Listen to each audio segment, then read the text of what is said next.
Catch all the best shows from your favourite fan channels on GFN Soccer TV, now streaming on Samsung TV Plus. Yes, everybody, welcome back to DR Sports. We are live at 5 to get into all the latest football news. We have a bumper show coming up today. We're talking about Manchester United, Oliver Glasner, Arsenal's fixtures, Liverpool fixtures, the weekend coming up, the Champions League that's just happened. There's a load to talk about in the next hour. And of course, on my left, I'm joined by Jack.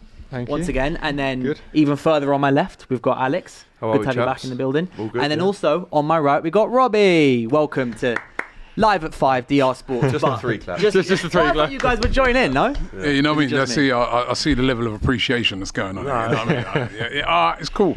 Yeah, I'm not the Arsenal. I know today. I'm here to referee today. You know, so you're free to speak your mind, Alex. That's what's exactly. going on. You haven't got to be unbiased. You can now actually let some. What are you saying? No. I'm saying you're very unbiased as a host, but now you can take the handbrake off. Yeah. I'm a very attacking host and one of the most attacking defenders. Biased. We've got a lot to talk about, but in the last 24 hours or so, there's been a lot of news coming around Ruben Amorim, Manchester United, but mainly on the Crystal Palace front.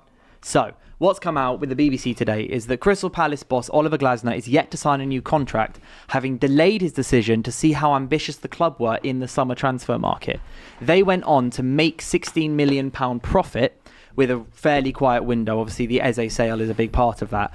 And the Europa League demotion, and only one of their new signings in Yeremy Pino has actually started a Premier League game since the signings. And insiders are now saying the chances of him staying are becoming remote, obviously with his contract up at the end of this season. Palace haven't given up hope, but Glasner is attracting attention elsewhere. Bayern Munich are keeping tabs, but they are still happy with Vincent Kompany, whereas multiple sources suggested that he will be on the list to replace Ruben Amorim at Manchester United should Amorim be sacked.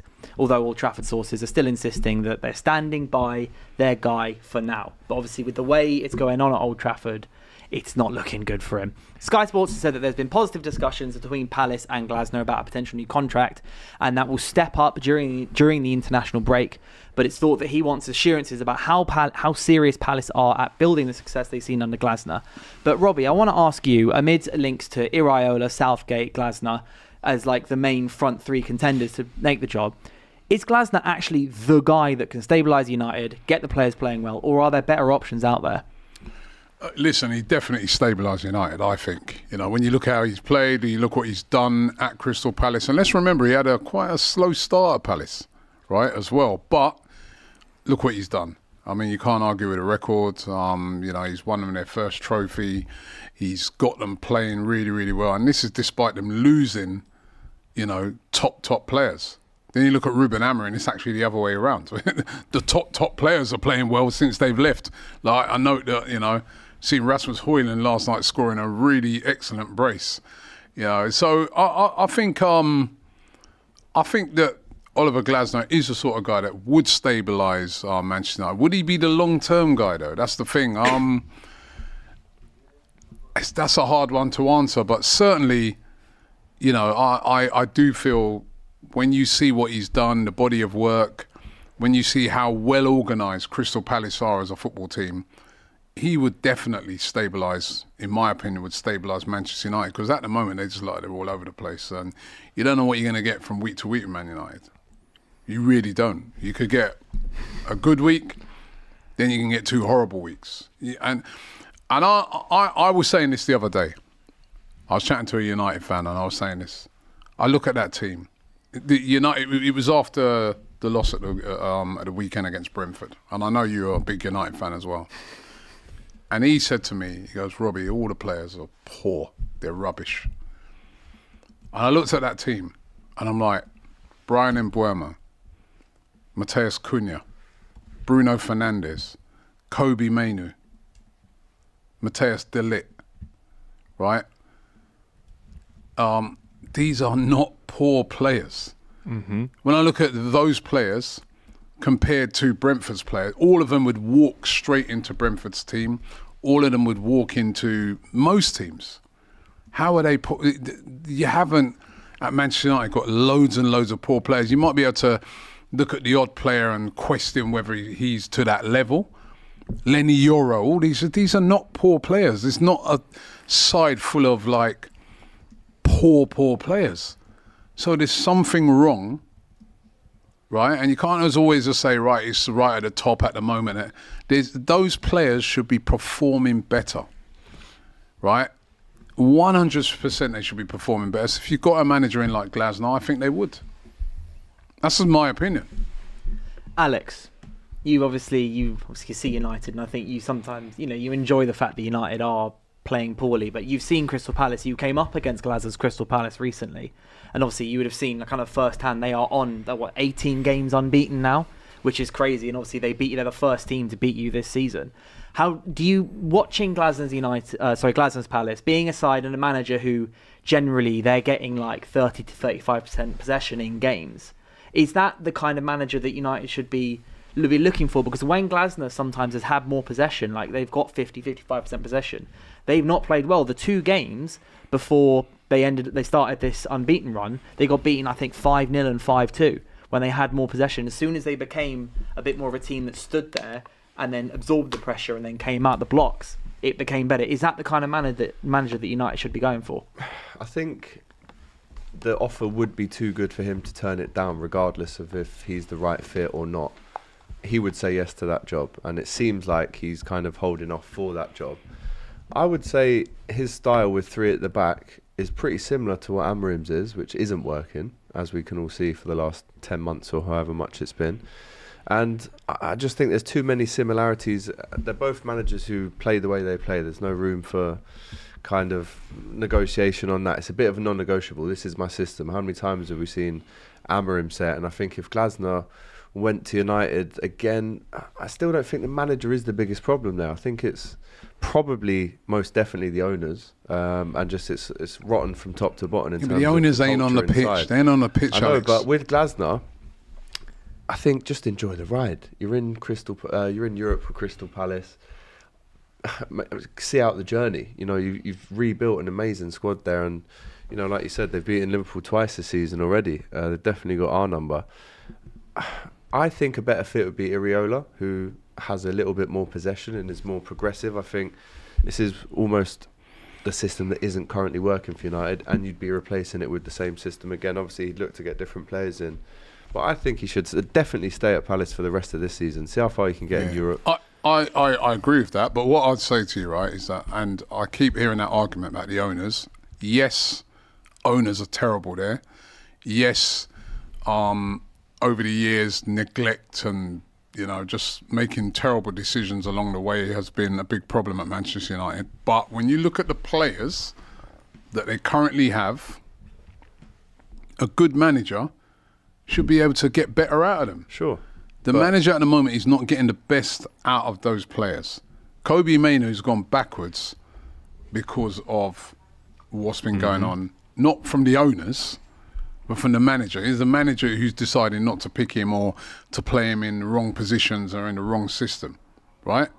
So I just believe that Glasner, long term, I think, if Glasner stuck to that style of football, United fans, once he did stabilise it, United fans wouldn't be having that style of football. United have got a long history of attacking football, of entertaining, exciting football.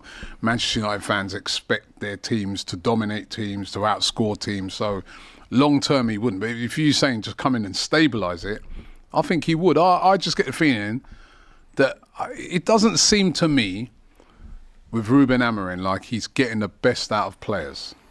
Because I see too many Manchester United players leave that club, whether it be Rashford, whether it be what's the Brazilian's name? Anthony, Rasmus Højlund, Scott McTominay, all these players leaving and then balling out elsewhere. But probably if Mainoo leaves, we'll see the same thing. Like, he's not getting the best out of what he's got. What he's got is not good enough to win the league, but it's still good enough to do something. And I just don't think he's getting the best out of them at the moment, right? And I think that's pretty obvious to see. His lack of flexibility. So, and Areola long-term would be better. But remember when Areola first came in? He didn't start well at Bournemouth. He was struggling at Bournemouth. They're having sack talks after 8 games. Yeah. Remember they played us and it was almost do or die for him. Yeah. And then we got red card. They ended up beating us, and he's gone on to do great things. Yeah, and great. that's the thing sometimes in management as well. Like, is that certain managers suit certain clubs. Mm-hmm. Manchester United, a completely different animal to managing Bournemouth or Crystal Palace. How many of you? Does anybody remember Crystal Palace's last press conference? Did you see it? Was you interested in it? Were there 3 interviews a week with Sky, TNT, and all the club media and everything? Yeah, it's a completely different. Like when you're managing Man United, every quote, every press conference, everything you do is scrutinised, not just here in the UK but around the world. Palace, you're under the radar. You know what I mean? Sometimes, you know what it is, right? Sometimes you see these clubs and you be like, oh, Palace are playing really well at the moment, right? I'm not saying they are playing really well at the moment. And what's it, 18 unbeaten? 18 games unbeaten, yeah. How many of those have been draws? I'd say 6, maybe. Yeah, there's been a few draws in there because like you were technically a draw in Community Shield. I think the other game was a draw. They drew to us in there, so there's not wins. But I think one thing that I would say when just Jack, just so it goes before it goes to you. So if that was Man United, they're playing tonight, by the way. Dynamo Kiev. Yeah. If that was Man United, if that was Liverpool, if that was Arsenal, right? Out of those 18 unbeaten, we then start to break it down. Yeah, but 8 of those are draws. Yeah, we're 18 unbeaten, but we ain't playing well. But that, you get me? Whereas, we're just looking at it and saying, Palace 18 unbeaten, absolutely incredible. It's a different pressure. When it's like when you're at a club like Man United, the scrutiny is off the scale, and so that I don't know if long term he'd be the right guy, but certainly at the moment he would definitely come in and stabilise it. He'd raise the floor of what United have, and I think get the baseline performance better. Chudi Eden says if Glasner leaves while keeping Gay from us, that would be crazy. P.S. You surprisingly got my name right while AGT butchered it. Love from the US. Big up. Thank you for the super chat. But yeah, that is kind of true, I guess. If Glasner made sure that Palace didn't get that £35 million for Gay when you bid it on deadline day, then left, that'd be a bit of a bit that would hurt Palace. I think that definitely would. But Jack, I want to come to you on this and ask you more. Who else is out there that could be a better appointment for United if Amorim were to leave than Glasner, or is he top one? For me, he's the best option. I think a lot of people, we say they play, I think people get a bit confused with formation and system. He plays the same formation as Amorim. He doesn't play the same system. Like, he has wing-backs that are wing-backs. Amorim's playing a left-footed right winger in Ahmad sometimes at right back. And one thing that I really do like about Glasner is he does adapt to system. Like, Dachi Kamada signs for them last season on a free, unanimously being voted one of the worst signings Palace have ever made, even though they didn't pay a penny for him. So then they drop him into the midfield next to Wharton, and all of a sudden they love him. Like, when's Amorim doing that with Bruno? He's just going to keep playing him in the same position. At least he makes those tweaks. The only thing that I do kind of agree with you guys is about the pressure of stepping up. We're going to talk about there's been links to Xavi. At least he's someone that walks in that dressing room and everyone looks at him, no matter who you are, and goes, oh my God, that's Xavi. Like, I've got presence in the press conference. I've got presence in the dressing room. And I think you need that at United. It's very easy to get swallowed by the media and what it is to be Man United, and Glasner does have that, I think. I mean, was it Liverpool, AGT, that he came out and was like, play like that and we'll beat you, and then did it? Yeah. No, it was Palace. Sorry, it was Man City in the Man City, in the league, yeah. and they played them in the FA Cup final, and he said, basically, play like you did in the league and we'll beat you again. And he went and did it, and then he had the whole thing with it takes a lot on deadline day to put your on the table and say, well, if you sell our best centre back, like, I'm walking. Like that does take some guts. So he's got something about him. If you look at but his big game record for Palace as well, the FA Cup final. I know the Community Shield isn't technically a trophy, but Liverpool in the league now. He plays well against the big teams. It's more like the draws that let Palace down. They draw a lot of games, don't they? But if Gahey did leave in the summer and then Glasner followed him, the timing probably wouldn't have worked out for him to join United anyway, because you're obviously going to give Amorim this season. But it depends when you decide to get rid of him, if you even do. I mean, it's going to cost you 12 mil to do so. Yeah. At least that. So, I mean, do you risk it? Is he going to be another manager who takes on the poison chalice job? Is he going to be another promising manager like an Amorim who goes there and all rival fans think this could be the one that actually works out? but then he doesn't. And then again, he goes into the scrap heap and you go again. But I do think he's proven in the Premier League that if he gets I mean, look at the budget that he's working on as well. Imagine if you just scale it up, how good his signings could be if he gets 250 mil behind him. Would you be worried if he went to United? Do you think they could come back? Glasner? Yeah. I wouldn't be worried. I just think what you said, he'd stabilise them. I wouldn't be worried. They have to stabilise first before listen, United have got a lot of work to do. It's a bit like at Arsenal. When Mikel Arteta took over at Arsenal, he had a huge task ahead of him, right? First of all, how do you change the culture at the club? That can take years. That could take a couple of years, right? That was his first task, right? Trying to change the culture, trying to even just get them winning a few games, changing things, you know what I mean? Like, I remember as an Arsenal fan, I'd go away to somewhere like Brentford, you know, no disrespect to them, and I'm just like, yeah, I'll take a point. Yeah. Right? When I go away to them places now, I'm like, I expect us to win. Whether we win or not is a different matter, but that's my expectations. He's changed that culture. I think that's what's needed at United. First of all, see where you're at and start changing it. I think my personal opinion of Ruben Amorim is his lack of flexibility, where he just come into the Premier League and he's just like, it's my way, I'm this. No, you're not Jose Mourinho. First of all, win some games. Get those players feeling confident. Get the fans feeling good. Ollie did it for a while, didn't he? Remember, Ollie, he had remember the train? What was it? Ollie's at the wheel. Ollie's at the wheel. Ollie's at the wheel and all that. When we were winning 5-0, we were singing that. Yeah. You know, but remember, he had put the contract on the table, let him write whatever number he wants, sign but it. Remember with Ollie, right? It felt great. Yeah, it felt great. He was winning games, and he was getting the United fans behind it. Ultimately, he ran out of steam because he weren't that manager. But all he did, basically, he was just said, we're just going to get a system to go and we're going to win. We're going to try and it was quite exciting, and it was like, you know, United fans were getting behind him and they were believing. Ultimately, he wasn't good enough to push it right through. But I just look at Ruben Amorim and I'm like, it's not working at the moment. You have to change it, or they're going to change you. It's never going to work. So I just think you look at a Glasner. These guys, they look like they've got more of a plan than Ruben Amorim. He just seems to be, this is how I do it. My name's Ruben Amorim. This is how I've always done it. You lot employed me to do it this way, and I'm sticking with it. Now, I'm sorry, you're in a big job. It ain't working out. Maybe that's always worked for you in the past. It ain't working out now. You've got to have a plan B. You've got to have another way of doing things, and his lack of flexibility is going to cost him his job and will mess him up in the future for other big jobs, because other clubs will look at it and say, this guy is not flexible. So we ain't going to employ him. I really just, he baffles me, this guy. He really does. Ruben Amorim for me, I'll give my POV of it on it now. It's Ruben Amorim for me. He can turn this round, but he won't, is the way I look at it. You can make a couple changes with that team, ditch your three, because his first few games in management, he played a 4 at the back, it didn't work, and so he went, right, I'm changing this up, we're playing 3. And it worked really well for him at Pia, the club he was at before Sporting, at Sporting. It's come to United, and it's not working. So I look at him and go, you've already done it once before, where you change your system because you see it's not working. Why not do it again? If you do it again, I reckon we immediately become a better team, because our players then play on instinct. You mentioned Solskjaer and why we were so good under Solskjaer. It's because he had the players playing on their instincts. It was Marcus Rashford, I trust you to make the best decision here, whether to shoot, whether to pass. Anthony Martial, I trust you to get the finish correct. Paul Pogba, I trust you to make the right pass.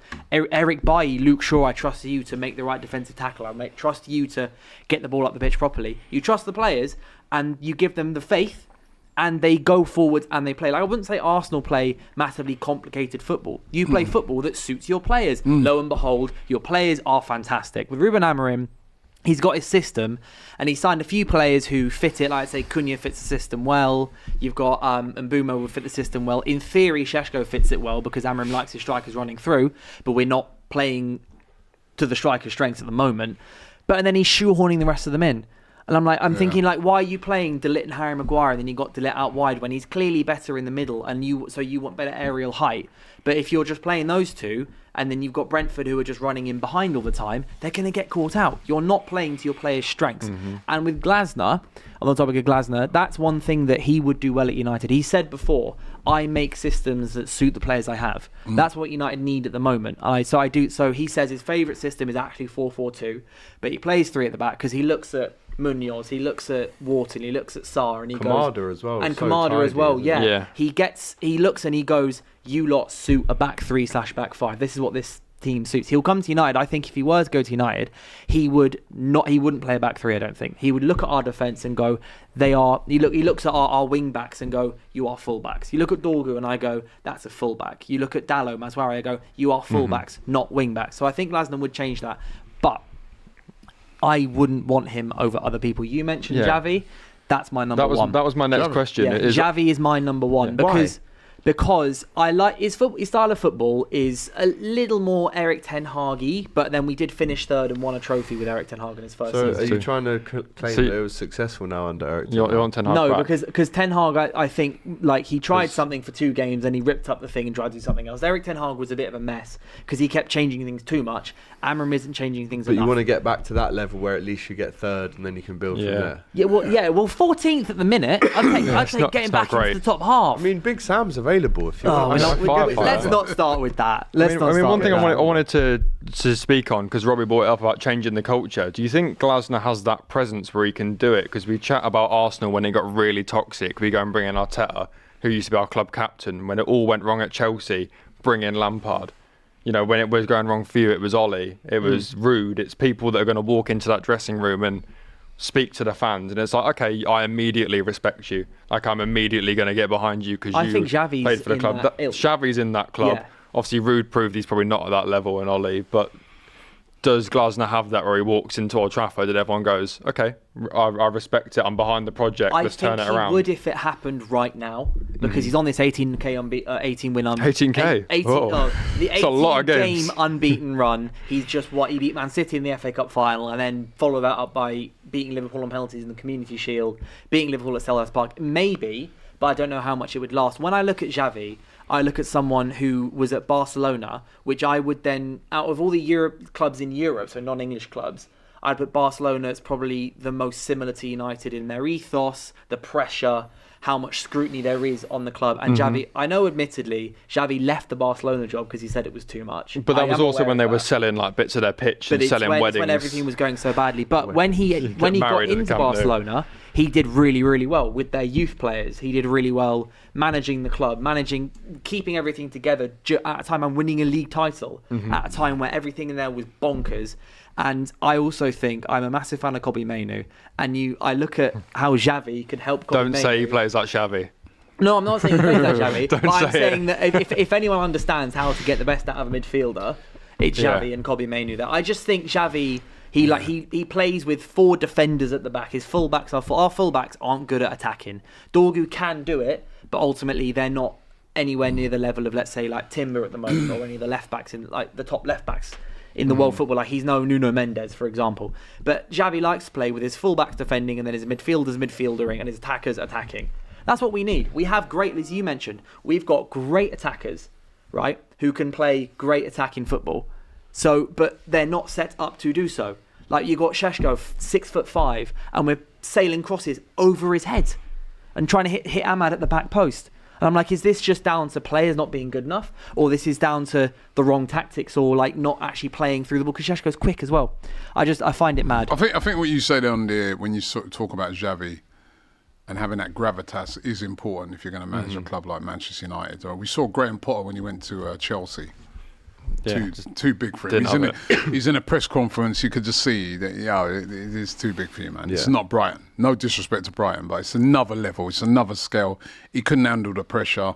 You know, there's different pressures when you're managing a team like Man United. You'll have players there that expect to play. It's not Palace. Like, even with Glasner, he's got a small squad.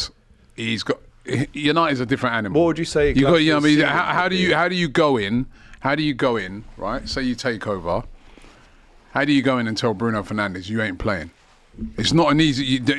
That cannot be a manager that doesn't have gravitas. You're not going to be able to tell him that. Well, Ten Hag tried it, didn't he, with Ronaldo? Yeah. If you look how that went. Right. You've got to have that gravitas when you're at a club like that. I think even at the moment, you're seeing a little bit of that this season with Liverpool, with Arne Slot. I think last season he went in, it was more or less the same team. So everybody's playing, everybody knows who they are, and he got the best out of players like Gravenberch to turn into a world-class player. And this season's a little bit different because now all of a sudden they've spent a lot of money, a lot of options for certain places. The real test is going to come for him. He started the season well, but the real test for him is going to come when maybe an Isak comes knocking on his door and says, "Yo, how comes this Ekitike guy's playing? I've spent a lot of money." No, these things do happen though. Or maybe it might be a Mo Salah saying, "Yeah, I'm the main guy here, man. What's going on?" He's like, the emphasis seems to be on this. This is all things he hopes will happen. No. Listen. These are things that happen. But when you've got a top manager, they're able to deal with it. They're able to sort it. So sometimes they even get beyond the... It doesn't get beyond the change room or beyond... These are internal things that happen that the manager is able to deal with and sort out because he's a manager of gravitas, which obviously, your manager is. But if you've got a manager that ain't... He can't handle them situations and things get worse and they get toxic and then he ends up, having to leave or whatever. So that's why I do think somebody like a Xavi would have that, being at a team like Barcelona, he's playing record, but not only that, being at a team like Barcelona and coping with those. I mean, that's one club where Xavi, I don't think he'd get much more pressure than that. A lot of the kind of friction between him and the higher ups at Barcelona was there and quite evident to see. He got sacked, he came back, he got sacked again and then kind of called it a day. So how would he even be able to fathom working with someone like the Glazers or Jim? But he's been through it before though. That's the thing. He's been through it. Like how it didn't end well in the way, but would he be able to? But along the way, unlike Mourinho, unlike Van Gaal, unlike Ten Hag, unlike all these managers that have come and tried, could he be the one to... But look what he did in that time with all that turmoil going on in the background. Look what he did. He won a league title. He is at Barcelona. Like they should be there or thereabouts. People would say that about Man United in the past. I know, but in the past. Yeah, but even right now, I don't know what you guys Barcelona think. Never I don't think we have the low 14th best team in the Premier League. Sorry? I think we don't have the 14th best team in the Premier League, yet we're sat 14th. Yeah, no, you I don't. think we have one of the better squads in the league. If you look at the players like you mentioned individually, you look at the players that we have. But we have watched them all for years, but they're not... I think you are about 14th best. No, I didn't know. I didn't. Come on. The table doesn't lie, mate. Come on, over they're not. A season, they're 38 not. games. Not. He's not getting the best. You're not getting the best. In the table is a very good reflection of agency. How He's good not getting the best out of those players. There's right? not a single I saw player in that Kobe squad. Mainoo. I was there, right? The Euros final. I'm watching this guy play, and I'm like, hey, it's a problem for us. This guy is good. This Kobe Mainoo is going to be a star. Yeah, but who's exactly. that down to? Who's that's that? not down to him not being good. Yeah, that's down to the manager not being able to... You think Kobe Mainoo's like not better than there's 40, like there's loads of midfielders better than him. Of course he is. Cunha, Mbeumo, I would have had Mbeumo at Arsenal. Prove it and do it. But the thing is I can't think of a single player in that starting 11 that are being played to their strengths completely and entirely. Maybe Dorgu might be the only one where I'm like... Would you say that there's 14 better teams that are using the squad better and they are gelling more and scoring more goals and going up more in the table? I mean, Sunderland are like 4th. Yeah, but I'm talking about what we've seen from United over the last They're not better than United. year. We've got a year sample size now with Amorim. Because that is the 15th best team. I think when you got to play... Finished 15th in the table. You talk about Mainoo, doesn't play. So to prove that you're not bottom 15 or 15th. No, they're 15th because of what's going on, the way it's being managed and stuff like that. But when you look at the players, the personnel that they've got, they should not be 15th. Maybe, Bruno Fernandes is a top player. He shouldn't be in no team in the 15th place. But neither should Cunha, neither should Mbeumo. Yeah. I know that he is. At least last year it was like Højlund and Xerxes and that.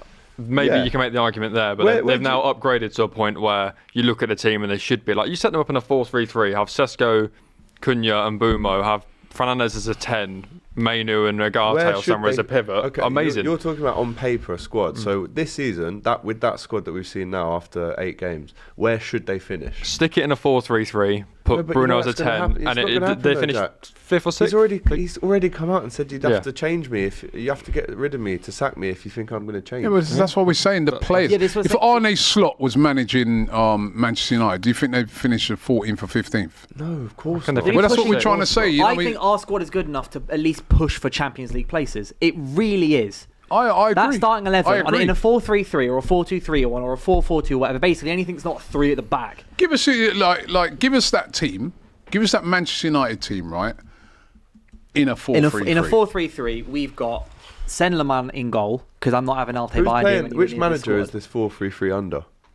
This is under. Let's under him. go under Dylan Talks Football, 4-3-3 that I'm playing at Old Trafford. We've got Sen Lamon in goal. Yeah. Who Left back. you've never seen play before. So Yeah, he could be the definitely 15th better best. than But we have Bayern seen man. Bayern and it's like You've a seen hologram. Bayern play, and are you really going to go, the odds are... Well, I've not he's seen worse this than guy. that? This guy could be worse than Bayern. Just all I know is in training he's been fantastic. But regardless, I'm starting him. If I'm lining up against Sunderland this four. weekend, Goalkeeper that's back never four, played before. I'm probably going... I can't believe I'm going to say this. Luke Shaw at left back. On his day. And then centre backs of Yoro, Delit, and then right back I'm probably going Mazwari. Midfield 3, Casemiro DM, and then Mainu and Bruno as 8s. Then the front 3 of Cunha and Bumo and Sheshko. That's like a good side, To team. me, that is a good team. That's Hold on, wait a not minute. Did you have Mainu in world-class- there? Huh? Yeah. Mainu. Yeah. It's a midfield 3 of Bruno, Mainu, and Casemiro. And if Sesko needs to bed in, you put Cunha through the middle and bring Ahmad in. Like you've even got the depth. You've got a Ahmed good on the team. left or Ahmed on the right. You You can even play Cunha in We the know middle. it's not going to happen, but is hypothetical. that not a But I decent think side? it's mad that that's not going to happen under Amorim. This is what I mean about there are ways he can Is that not a fix decent this. side? On paper. I mean, It's there's a a couple good of. team. It's a good I mean, squad. I can't. And Amorim's not using He's it got right. a goalkeeper I've never seen before, so I can't confirm it's a goalkeeper wins you titles. And if you've got a rubbish goalkeeper, you're not going to be anywhere near it. Champions League. Yeah, I know. That's probably a good super chat to sum it up, actually. Yeah, so Box Orange 84 super chat, big up to you, says maybe AGT will appreciate a Liverpool example. Go on. Coutinho flopped at Inter, shined at Liverpool, then flopped at Barca. Context and environment matters. Yeah, and Bruno's too good to be playing for this team. You're saying a lot of things for United hate. I think no, You are. Bruno's, I wouldn't say Bruno's Bruno's too way good to too- be playing for this team. Bruno's too good to be playing under a manager that plays him at DM. That's what it is. It is Ruben Amorim. He's at the top and bottom and root of these causes at the minute when you take away the whole ownership stuff. Because the whole ownership stuff, right, that's a whole other level of just problems and issues. But if you're talking about Saturday afternoon, 3 p.m. kickoff against Sunderland, why am I predicting a 1-1 draw or a 2-1 loss? Why am I not predicting United to just slap them 4-0? Because I don't believe our players are being set up to actually play to their best. They're not playing on their instinct. Like, I go all the way back to what I said about Solskjaer. He set the team up. He went, you're good here, you're good there, you're good there. We're going to play this formation. You guys ball out. Ballers ball. And it worked. We finished second. And Solskjaer was going, I'm sorry, I've not got you to where you want to be. We were second at the time. We were second place in the Premier League, and he was saying sorry. Now we're 14th and 15th, and it's going, maybe, is Xavi really going to be the guy to come up here? Like, could Amorim keep going? Like, that fall off is mental. The fact that we're falling off like that. But I just want someone like Xavi set us up in an easy 4-3-3 system, or even Glasner. Which, like, I'm not going to say, if Glasner says, if we bring him in, I'm not going to be like, I don't like this. I would just rather others. But just set us up in a good system that plays to the player's strength, and we will walk up that league table. That's how I see it, and that's why it angers me. And again, systems and formations are different things. If he wants to be arrogant and stick with his formation, fine, but at least tweak the system to suit the players. Like if you really want to play 3 at the back and then 3 up front, do it, but why don't you go, well, I'll put Bruno as a 10 and do split strikers or something. Like keep your formation the same, but just you haven't got to stick with all your principles 100%. You can compromise a little bit, but he's not going to do it, especially when you see they're losing games. And he's bringing Mason Mount on at left wing back. Like he's still not being like, right, I'm going to change it a bit. Bring an extra body in midfield. He's like, no, you're coming on, but you're going to play left wing back. I could spend an hour talking about his substitutions. Yeah. How have you changed? It's like 41 out of his 47 games. He's changed the centre back. Yeah. Why are you changing your centre backs 41 out of 47 Euro games? from Maguire in the 60th minute every game. Like, Yeah, and then he brings Mason Mount on and go, okay, you're playing in the 10. 4 minutes later, no, I'm going to bring Xerxes on, move Mount to wing back. Yeah. Why didn't you just do that at the same time? It's like when you're playing Football Manager and you know you've got subs left and you go, I've probably got to use them. So like, who's on my bench so I can just bring on? Got to do something. It's ridiculous. I mean, I could spend an hour talking about United, but I think we should probably move on at this point. I have spent an hour talking about United already, Day on United View as well. But I want to move on towards the top of the table.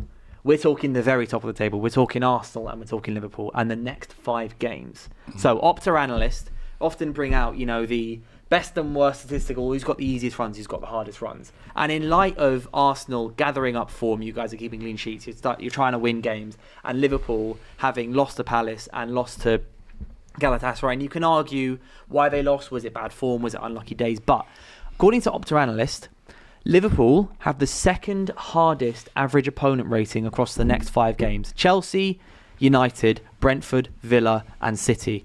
And then Arsenal have the easiest. Out of all 20 Premier League teams, Arsenal have the easiest fixture list with West Ham, Fulham, Palace, Burnley and Sunderland. And I just want to pose the question, is there going to be a bit of a momentum shift in this title? Are we going to potentially see Arsenal top of the league come November? Or are Liverpool, I know, Alex, obviously I'll ask you this first, or do you think Liverpool can hold their head, keep strong, and then get back to winning ways despite the tough fixtures coming? So it's Chelsea away, United at home after the international break, will stay in the league and not the cups. Brentford away, Villa at home, and then City away. I mean, we might as well go through them individually. I think look, I hope we get full points in all of them, but we have to almost get 3 points on Saturday. It's such a big game. We know that they're well under it, so it's a good time to go there on paper. But mentality-wise, we've got a massive shift. We've got to shift a few gears from the Palace and the Galatasaray game. United at home, no more needs to be said. You can't walk away from that game without a win right now. It's like Amorim roulette at the moment. We're giving everyone 3 points. And then Brentford, obviously, I think they're first. They've got the most. Yeah, Brentford have the toughest Liverpool fixtures. Second, Brentford are first, and if you look at their run, some games they've had already, and a lot at home as well, which is why they've picked up a few good results. But yeah, they've obviously just played Chelsea, they've played Villa, they've lost to Fulham, Man United at the weekend, then they've got Man City at home, West Ham away, Liverpool at home, and then Palace away, and then Newcastle. So that's tough. I'd probably agree with the ranking. Look, Arsenal's are easier on paper, but you've still got to get the points in the bag. I fully expect Arsenal to beat West Ham this weekend, and there could be a situation where 5 o'clock Saturday, Arne Slot's in the change room saying, boys, Arsenal have just won 4-0 there. We're now second in the table. How do you respond to that? Go and make sure that we go into this international break on top of the table. But there was a period last year with Liverpool, I think it was around the time that Robbie was saying, you've not played anyone good, you've played all easy games, you're so lucky, you only just beat Real Madrid, they got loads of injuries, Man City aren't all that this season. There was a period there where it was about, November to March is always the toughest period in this calendar. Slot came out and said it as well. There was a period after the Forest game, went away and beat AC Milan, won last minute at Southampton, beat Madrid 2-0, beat City 2-0, crazy 3-3 draw away at Newcastle, and we went on a massive run.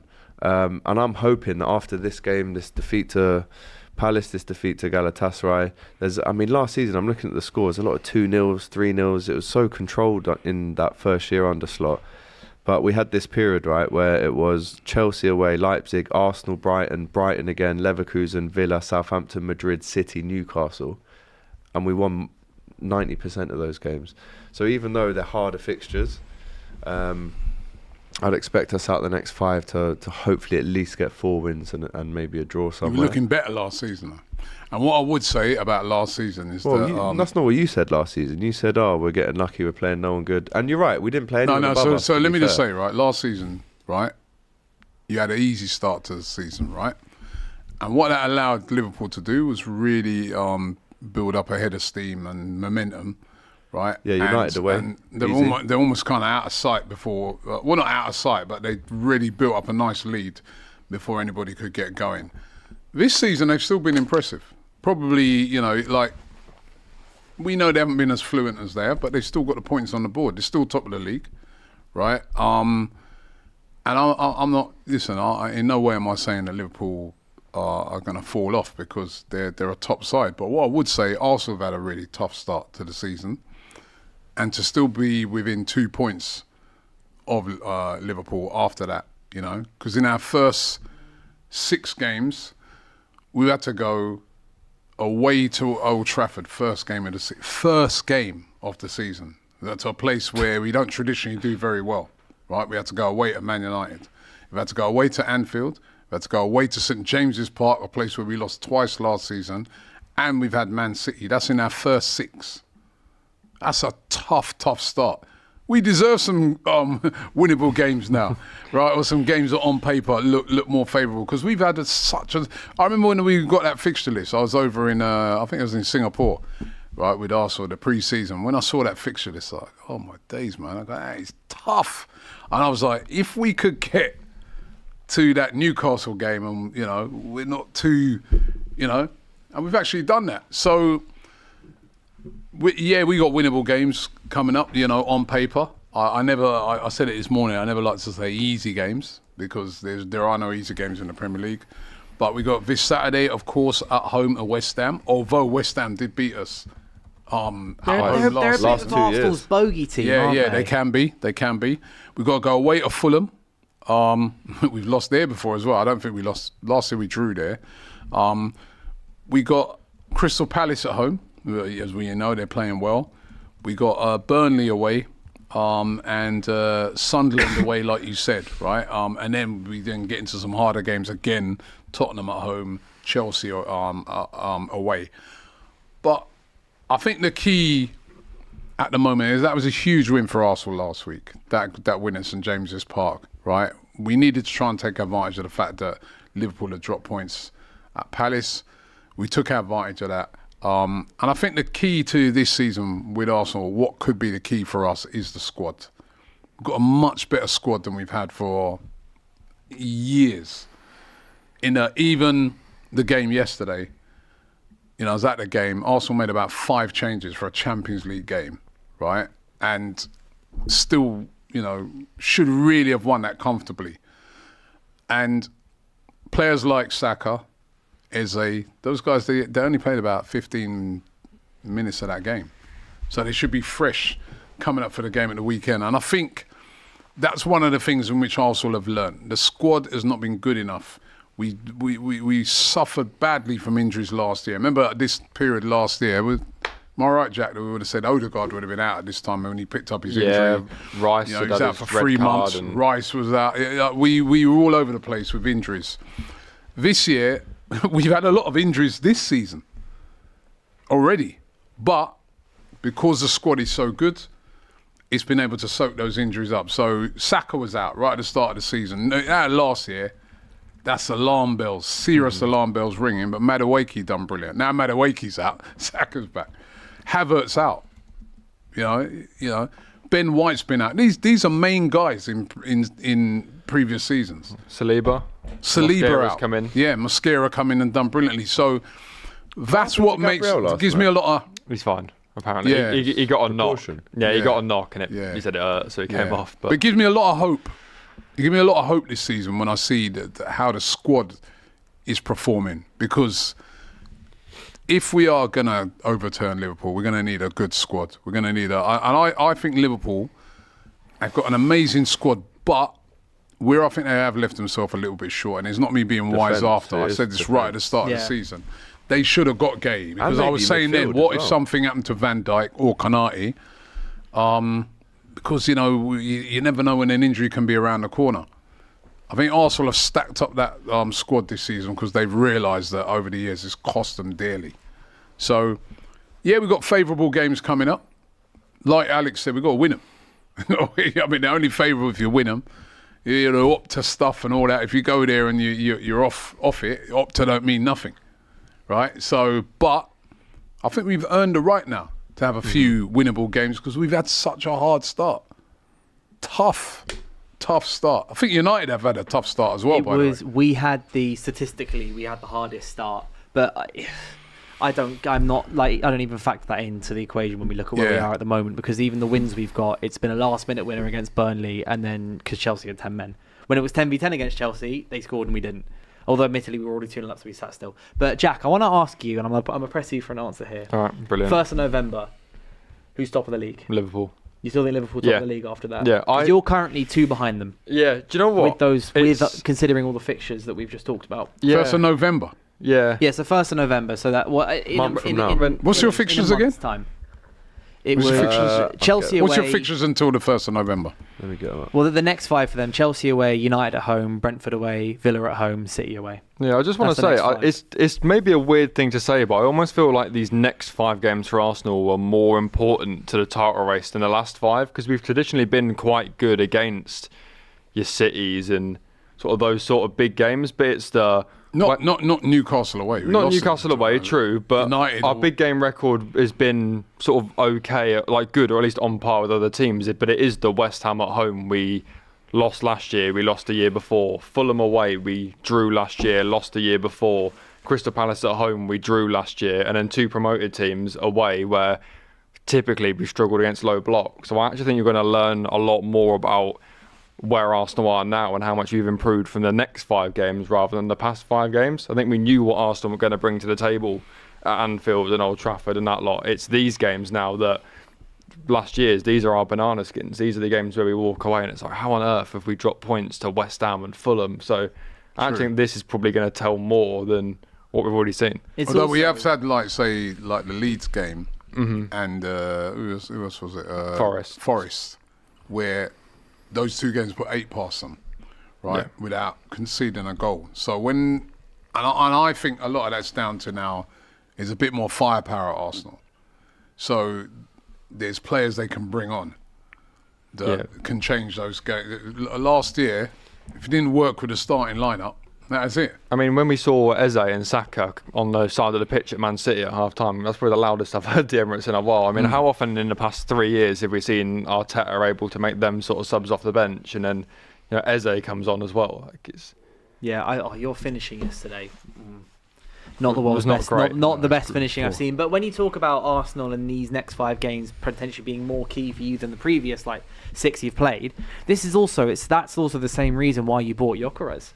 You didn't buy Gyökeres necessarily bully, to apparently. score twice against Newcastle or get that winner against Liverpool or that kind of stuff. You've bought him. Well, it would be nice if... It would certainly help. But it's those kind of games where when you're playing these teams away, like you're playing West Ham at home, you're playing Fulham away. It's those kind of games where you've lacked a goal. Where that's where Havertz has hit the crossbar or Saka's missed a penalty. It's those kind of games you say that happens. To me, I always think of the 2-0 loss against Villa at the Emirates a couple of seasons back. I think that is that's the quintessential kind of game that Arsenal would have at least once or twice a season. This is where you and that want cost you a Gyökeres league, to be. basically. Yeah, exactly. Well, it was Christmas 2 seasons ago that that Fulham, we went away to Fulham and lost, and then we had West Ham at home. We lost 2-0. We had something like 26 shots on target. Broke some sort of Premier League record and lost 2-0 because they just nicked 2 on the break from a set piece. Yeah. So they're the games where, like you say, we struggle against low blocks because we can't create. Okay, well, Eze is there now. We don't have a flat track bully that can occupy defenders and just bundle one in. Okay, we got Gyökeres now. So again, this is what I'm saying. This is where you learn these next 5 games what we've changed and why we've changed it, and hopefully then those games don't happen anymore. Yeah, you've got the maverick creator in the way Eze is. He's good with both feet. He can score and he can assist and he can make decisions really, really quickly. Whereas other players like Martinelli, with all due respect to Martinelli, he takes sometimes a little bit longer to make his decision, or he makes the wrong one. Eze makes the right decision a lot of time. And you've got Gyökeres, where realistically, if you put him in front of the goal, he will more times than not, especially more than Havertz, will knock it in. Yeah. He'll be in the middle. He'll just want to crash that 6-yard box, hit it. And there's one thing I've said, a lot about Liverpool that I've praised you a lot for is when Liverpool have an off day or they're drawing, they're still battering the door down. Like, you watch the game and they're not playing great, but it's shot after shot, and it's like the Burnley game. Yeah, it's kind of inevitable that they're probably going to score at some point. But with Arsenal, with these sorts of games in the past, you can tell by sort of the 70th minute, it's not Arsenal's day. They're not going to score against Fulham away. They've dropped points here. But with Liverpool, you are literally till the 93rd minute sat there they're still battering the door down. It's going to happen. If they don't score, it's because there's going to be a bit of luck and the keeper's going to pull out a worldie, they're going to hit the bar. But with Arsenal, you can usually tell with 20 minutes to go that not their day today. Although it's a bit different this year because exactly, because we've got the Eze of the squad. So the guy that you just mentioned there, Martinelli, he scored a few goals this season already, and he's a great impact player. I mean, you saw against City, you've seen in other games. He can come off the bench and get you a goal. So can Trossard. So can and there's just a lot of options now that we've just not so many possessed draws in the for past. Arsenal last season. Loads of draws. Fulham away, loads of Everton draws. at home, Brighton away, Villa at home. Forest away, United away. That's why they didn't win. And that's why I think they just looked we on both lose. It was probably fairly similar. Same. Yeah, you Four. just smash it with draws. I just think they've 3 of looked those at, losses were when we were hungover, though. Yeah, you were. So. I just think they've looked at it and just said to themselves, listen, if we're gonna win a league, we need more firepower. We need more options off the bench. It's what Liverpool had last season. Jota, rest in peace, but I mean, can score goals. Gakpo, Diaz. Darwin Núñez, Diaz. You know, obviously Salah. All these guys, impact guy coming off the bench, they can score. They're problems. You know, we didn't have that. If Saka, you know, what I mean, didn't score. Yeah, it was Right. going to be a We've lot got of problems. Day, yeah. We've got problems. It's not going to, you know. Did I see a stat the other day? Mikel Mourinho is your highest goal scorer in 2025. Something like In all that, yeah. comps. He's outscored he like a lot of... he done 9 or something. Yeah, He it's actually a done lot of brilliantly. Prem strikers he's outscored. Yeah. He done brilliantly when he came in, to be fair, but, you know. I know, but for Arsenal, you can't. And look, you saw that last week at Newcastle. It was the subs that came on. Yeah. Marino scored, right, and then Odegaard made the winner. Yeah. Right, last night Eze and Saka come on. They they makes the difference. Saka scores. Eze hits the cross field. I mean, having those options are going to be so important to Arsenal. And it's also it's important to you, not just in the Premier League, but in the other competitions. Like when you went into the Champions League semi-final last season, you could tell that was affecting you in the league because you didn't necessarily have the options to spread your squad over both the Premier League and the Champions League. And if you want to go and win, like Arteta, we all agree, and we said on DR Sport so much, Arteta's got to lift something. Like we said, there's no excuses for Arsenal this season. If we're sitting here at the end of May, No excuses for you either. There's Let no me finish excuses what I'm for gonna Arsenal. say. There's no excuses for City. We all I said should have bought the earlier yellow cards. I feel like with Arsenal, like you said, they just couldn't get to the final last year. They just couldn't. I mean, in the end, it was 10 points. It felt a bit more like 15 because we lost 3 of the last 4 and we'd already won it. But if they do not win it this season, a major Champions League or Premier League, then they have to look at themselves and say, well, we had no excuses because the answer for last season was to get a new striker, more firepower, improve the defence massively, improve the midfield. Every position has been improved by Arsenal. Goalkeepers, one of the best in the world, but the defence has been improved, midfield and attack. So if you don't win anything after that, then you look at yourself and go, well, we had no excuses. We thought we had everything and we were fully equipped. I don't say I can't disagree with you. There's no excuses this season. We put together what we needed to try and win the league. I don't think there's any excuses for Liverpool either. They spent a mega money on a Champions winning team. I don't think there's no excuses for Man City. They've spent bags, and people forgetting how much money they've spent in January alone. Huge amount of money investment has gone into that team. So if all 3 teams have gone out there and spent and built to try and win that league, and you can see they are the 3 standout teams. I know you can say Palace and that, but we're not going to expect Palace to maintain that all the way through. It's going to be one of them 3, isn't it? Yeah, by the looks of it, it's going to win it. That's just how it's shaping up. Trudy Eden says, this week is key in the title race. We, as in Liverpool, needed to beat Chelsea, but control the game. Arsenal might take it all the way this season. That's what you've never done. That's what you haven't done. That Chelsea game's going to be a great game. It should be fun. And Liverpool haven't always had the greatest record there. Chelsea got injuries, Liverpool got injuries. I'm really intrigued to see who's going to come out on top. I always felt right from the start of the season that Chelsea, despite having a great side, defence-wise, they have not done enough. And I've always argued and said the goalkeeper is that. It's not on the level. You're not going to win a league. Neither of them look good. Yeah. Neither of them look good, especially not if you want to push the league title. Like I remember when I was speaking to Matisse before the season started, I looked at him and went, you guys need to be challenging on all fronts. You just won the Club World Cup. You've signed spent like the billions that you've spent, like 1 billion and whatever it is over the last 5-6 years. You should, in theory, that amount of money, if you say, all right, in 5 years' time, your club's going to spend this amount of billions, you're going to win this tournament, you're thinking, okay, we should be challenging for the league. Suddenly, they've losing to Bayern, they lost to United, they barely scraped past Lincoln, and it's looking a lot dodgier for Chelsea. And they're suddenly dropped from, we're going to compete with Liverpool, we're going to compete with these big teams to probably get Champions League. But at the moment, they're not in the mix. They are, where are they at the moment in the league? They're struggling. Chelsea, they're 8th. They're 8th in the Premier League with 8 points. Their recent form was that a draw and 2 losses. Yeah. They won 2 games, then drew, then lost 2.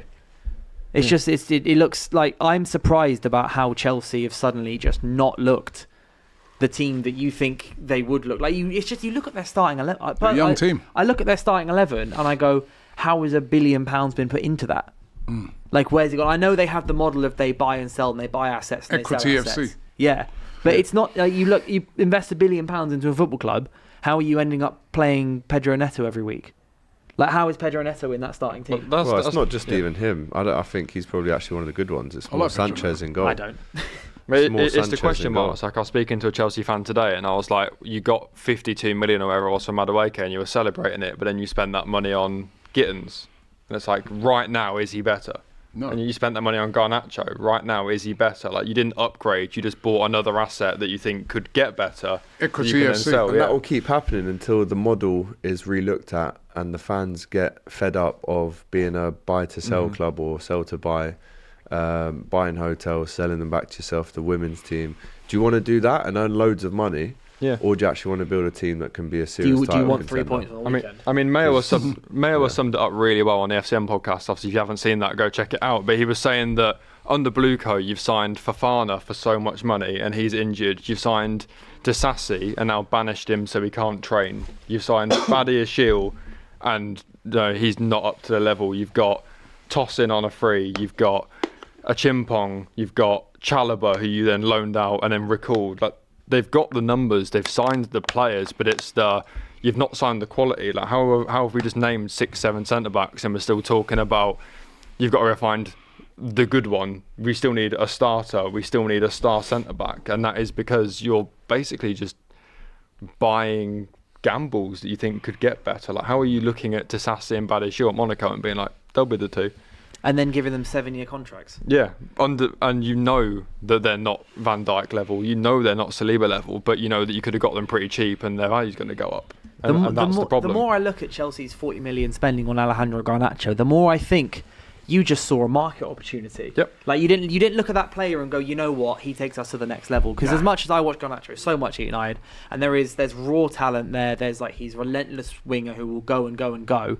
And he did get 21 goals and assists last season. That's a decent return for a 21-year-old when you consider the situation United were in. But I'm like, if we had United had a better season and we valued him at 60-65 million, you wouldn't buy him because you'd go, that doesn't necessarily improve our squad. Exactly. But you did, because it was 40 million. You thought we can get him for 20 million cheaper than he could be. And he's on a long contract, so you can spread that over the years, and if in 2 years... And then demand 60 million in 2 years, he does all right. 60 million, send him to another. So you end up only send him paying Atletico sort of or 10, something. 15 mil of it in the actual instalments, because you've amortised it over years, and you just sell him for profit, and you've got on-books profit, and you've barely spent anything. But then how does that help you on match day? It doesn't. Exactly. Because you're going to use that 20 million to go and buy another 20 million player to sell him for 40, and use that to buy another one to sell for 40. Yep. I said this at the start of the season. I just felt like with Chelsea, winning that Club World Cup, a lot of Chelsea fans thought, oh yeah, no, we've got a team good enough to win the league. I looked at the team, I'm like, it's a very good team. That team's not good enough to win the league for the reasons what you're giving there. Where is their Van Dijk? Mm-hmm. You've got to have a player like mate.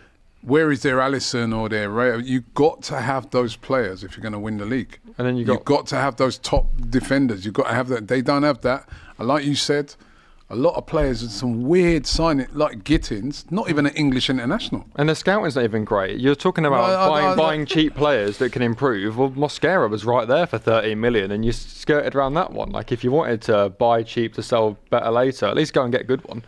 Yeah, you could have got more. They made some strange signings. Like when they have gone big and spent the money. I mean, they're a bit unlucky in a player like Lavia. I think is an excellent player. There's so many injuries, but I just think in defence, they've got a good midfield. They've got a great attack with Cole Palmer, players like that. Where Pedro as well. That's were been a good fantastic signing. signings, but the defence. And we all know that defence has got to be good. And I just look at it. Where's your experience guy? Because even Chalobah, I don't class him as a centre back. He's just a good centre back, but he's not a top tier centre back. He would be good with someone next to him, but a little bit strange with Chelsea what they've done. Yeah, I think we're gonna find out this weekend when they face Liverpool's 400 billion pound attack. It's gonna be interesting because obviously Isak. Yours is about the same, isn't it? Huh? How much is your attack? I don't know about 200 million. Oh no, 400 Yeah. million is what you've wasted on Anthony and all them guys. Yeah. I'm well aware.